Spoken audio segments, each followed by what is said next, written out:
Der unsichtbare Preis des Krieges. Wer zahlt wirklich die Rechnung? Ja, jeder Krieg hat seinen Preis. Doch wer glaubt, die Rechnung werde denjenigen präsentiert, die ihn angezettelt haben, der irrt sich gewaltig. Moderne Kriege klopfen nicht mit Lebensmittelmarken an deine Tür oder mit einem Stempel namens Kriegssteuer auf deiner Gehaltsabrechnung. Man sieht auch keine alten Onkel mehr an jeder Straßenecke, die aus Patriotismus Kriegsanleihen verkaufen. Tatsächlich rührt sich in den wohlhabenden Vierteln, in denen die Kriegsschreie am lautesten hallen, kaum ein Haar. Im Gegenteil. Wenn ein Konflikt ausbricht, boomen die Börsen und die Aktien der Rüstungsindustrie schießen durch die Decke. Politiker treten vor die Mikrofone und verkünden: Unsere Wirtschaft ist stärker denn je, macht euch keine Sorgen. Die Botschaft ist klar: Wir haben das Geld, wir regeln das. Doch die Wahrheit sieht anders aus. Der Preis für Kriege wird nicht im Moment des Geschehens bezahlt, sondern viel später. Denn Kriege werden finanziert. Und sobald die Finanzwelt ins Spiel kommt, ändern sich alle Spielregeln. Früher tat es sofort weh. Einst war der Schmerz des Krieges unmittelbar spürbar. Wenn ein König im mittelalterlichen Europa Lust auf einen Krieg hatte, waren seine Optionen begrenzt.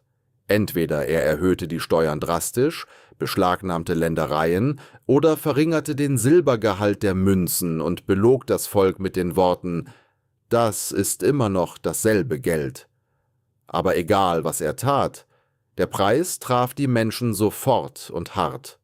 Und den ersten Schlag traf immer die Bauernschaft. Man nehme den berühmten Hundertjährigen Krieg, der 1337 begann. Während England und Frankreich sich gegenseitig zerfleischten, saugten sie ihr Volk bis auf die Knochen aus. Der König setzte jedem die Pistole auf die Brust, der auch nur 3 Groschen besaß, egal ob Händler, Kleriker oder Grundbesitzer. Das Ergebnis? Endlose Aufstände. Krieg war teuer und jeder sah genau, wer die Zeche zahlte. Im 16. Jahrhundert lernte auch Spanien dies auf die harte Tour. Selbst die berühmten Silberschiffe aus Amerika reichten nicht aus, um den Kriegshunger der Könige zu stillen. Spanien meldete mehrfach Staatsbankrott an. Damals war die Regel simpel: Wenn du Krieg führen willst, musst du das Geld von jemandem zackig eintreiben. Das bedeutete sofortigen Widerstand, die Erfindung der Verschuldung und die unsichtbare Rechnung. Mit der Gründung der Bank of England im Jahr 1694 änderte sich alles. Dies war nicht nur eine Bank, sondern eine revolutionäre Erfindung.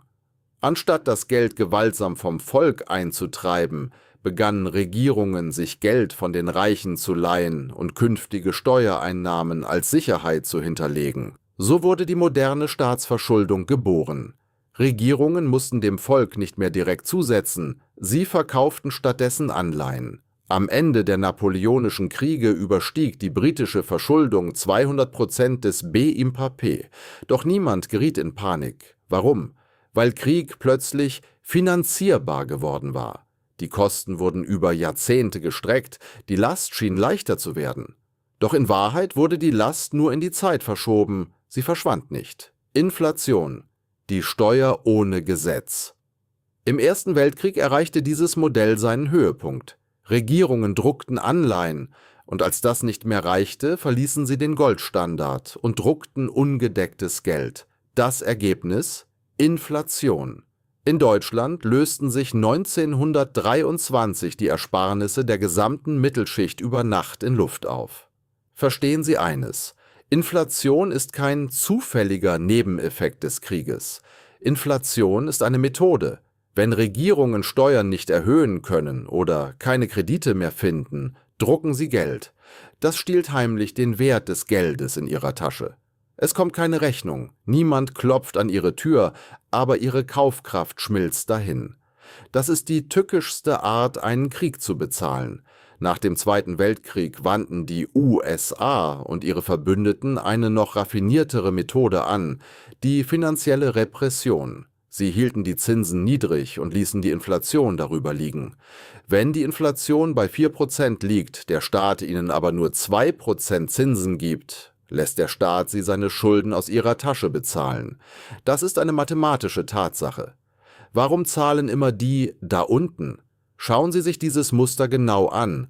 Schulden verlagern die Kosten in die Zukunft. Inflation verteilt die Kosten auf die unteren Schichten der Gesellschaft. Vermögensbesitzer, Besitzer von Grundstücken, Aktien, Rohstoffen, gehen aus diesem Prozess meist sogar als Gewinner hervor. Wenn die Kriegsausgaben steigen, feiern die Rüstungsgiganten. Sie erhalten riesige Staatsaufträge, ihre Aktienkurse fliegen. Doch für Festangestellte ist es genau umgekehrt. Wenn der Preis für Tomaten um 20% steigt, ihr Gehalt aber nur um 10%, dann finanzieren sie mit dieser Differenz die Kugeln des Krieges. Warum wirken moderne Kriege wie kostenlos? Heute fühlen sich Kriege viel billiger an, weil alles digital und abstrakt ist. Für die Kriege in Afghanistan und im Irak nach 2001 wurden für niemanden die Steuern erhöht. Was passierte stattdessen? Die US-Schulden verdoppelten sich, man hat es auf die Kreditkarte gesetzt. Aber auch diese Karte hat ein Ablaufdatum.